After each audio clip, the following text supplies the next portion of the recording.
आगे बढ़ते हैं। जिस तरह से धराली कोई नहीं पहुंच सका, ठीक वैसे ही हर्षिल में भी अब तक कोई भी चैनल नहीं पहुंच पाया है। लेकिन आज तक इकलौता ऐसा चैनल है जो हर्षिल पहुंचा है। कुदरत की मार हर्षिल पर भी पड़ी है। हर्षिल में 9 जवानों के लापता होने की खबर है। आज तक संवाददाता मनजीत सिंह नेगी हर्षिल पहुंचे और उन्होंने जो वहां पर देखा उसकी ग्राउंड रिपोर्ट अब आपको दिखाते हैं।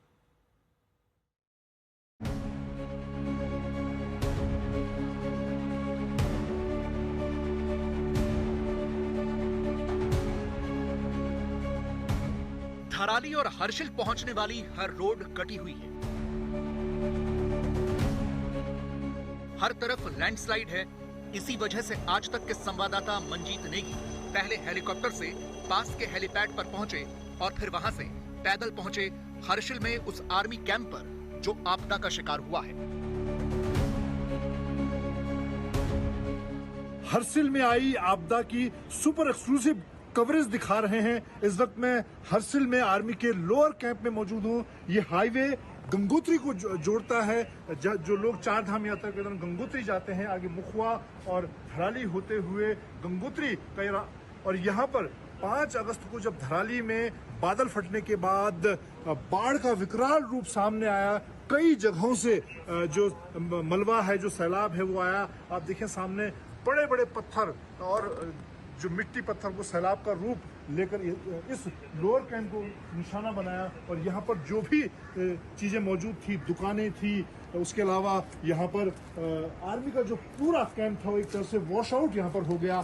गाड़ियाँ, सेना के ट्रक, जो इंफ्रास्ट्रक्चर यहाँ पर मौजूद था, आर्मी की एक बड़ी मेस यहाँ पर मौजूद थी, वो पूरी तरह से वॉश आउट हो गए।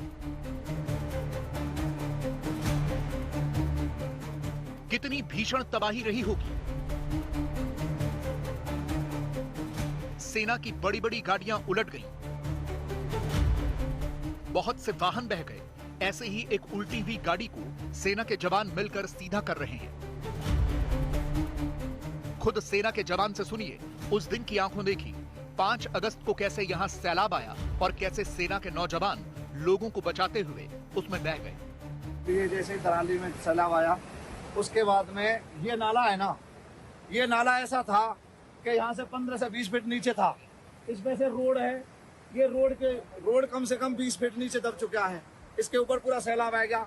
यहाँ जो आप खड़े हैं ये हर्षिल ओनर है। ये नाला बिल्कुल यहाँ से कम से कम 30 मीटर आगे से चल जाता। यहाँ पर बिल्डिंग शुरू थी हमारी, ये पूरी बिल्डिंग बनी हुई थी, पूरा कैंप था, ये पूरा कैंप बना हुआ था। इस कैंप कम से कम 15 से 20 फीट हमारा कैंप नीचे दब गया। कुछ तो नीचे दबा हुआ, कुछ सैलाब के साथ बह गया। यहाँ पर एक ही बिल्डिंग बची हुई है जो 15 से 20 बिल्डिंग थी, उनमें से कुछ नहीं बचा, जैसा अब कुछ है ही नहीं। सेना के जवान यहां हर्षिल के कैंप में अपने लापता साथियों को खोज रहे हैं। कई फीट का मलबा है और उसके नीचे सब कुछ दबा हुआ है। इन जवानों के रोजाना इस्तेमाल के सामान, उनका मेस, किचन, वाहन, उपकरण, सब कुछ मलबे की भेंट चढ़ गया।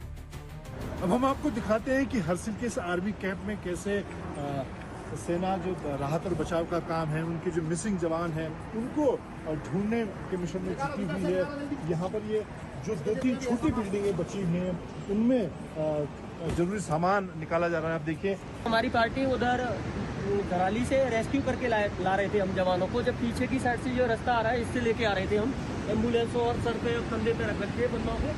जब हम वहाँ से लेके और MIU में शिफ्ट किया उनको लाने के बाद में, तो जब हमारी पार्टी थी तो हमें सीधा ऐसे लगा के यहाँ से भी ये सारा दिखा था जैसे एकदम चंद सेकंड में ये पूरा मलबा वगैरह ये सारा इकट्ठा हुआ।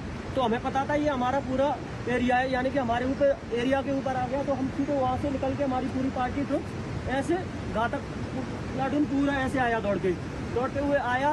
जब हम वहाँ थे तब यहाँ तब से बंदे ऐसे जा रहे थे नाले में बहते। ये पूरा इलाका अभी दुनिया से कटा हुआ है।